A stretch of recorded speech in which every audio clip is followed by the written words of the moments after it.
Okay, so we're thinking this week about modeling good parenting, what our children are learning from us. And we were thinking yesterday about being accountable and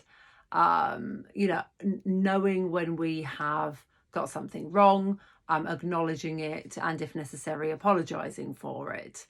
And today I'm thinking about how we communicate in our relationships at home, and how we communicate with people outside of home. But I mean, essentially thinking about how we communicate within the family home and what our children are learning from us.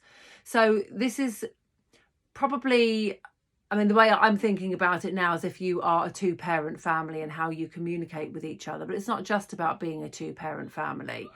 It's about how you communicate with your children, how you communicate with your loved ones, the people around you, your family members, and what are your children learning about good communication, about listening skills, about how you demonstrate love and affection, how you argue and how you resolve conflict. And all of these lessons are all really important, because how we, there are so many instances, there are so many opportunities where we hear parents or teachers, to be fair, or other people in society expecting children to behave in one way, expecting children to speak in a certain way and act in a certain way, but then don't model that themselves, speak disrespectfully to others, answer back,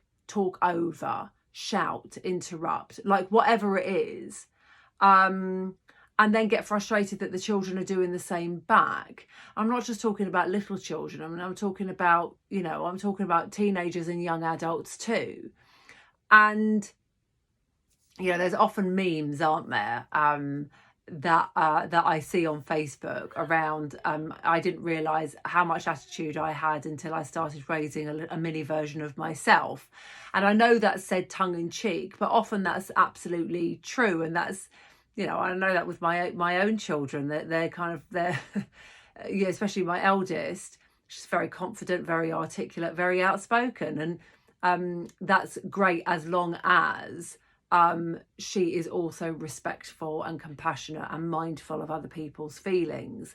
So it's always a juggling act. And I think in my first video this week, I was talking about how we're always learning.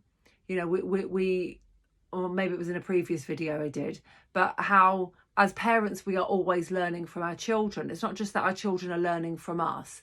Our children teach us how to be parents. We don't know how to parent until we are parents. And we don't know how to parent a baby until we have our first baby. We don't know how to parent a 10-year-old until we've got a 10-year-old. We don't know how to parent a teenager until we've got a teenager. So it's all a lesson. But we do know how to communicate kindly. We do know how to demonstrate love and affection. Because communication isn't just about talking and listening. It's also about how we act, how we behave, how we demonstrate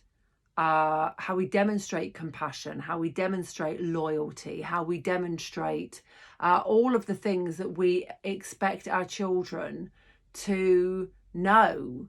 The stuff that school expects them to know, the stuff that society expects them to know. They can't know it unless we teach them. So how do you talk to your partner? How do you and your partner communicate with each other? How do you communicate with your friends and your family? How do you communicate with people in the high street, the people on the bus, the people in the supermarket, the teachers at school, your work colleagues?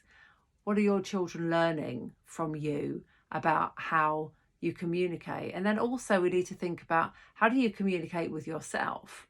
How do you talk to yourself? Are you somebody who is always putting yourself down, saying that you are overweight, saying that you're not fit enough, saying that you are you're not clever enough, or you're not anything enough? Or do you speak kindly to yourself? Do you talk to yourself with respect? Do you talk to yourself with compassion? All of these things that are incredibly important, all part of the communication package, and all things that we are teaching our children every second of every day. Okay, I'll catch up with you guys tomorrow.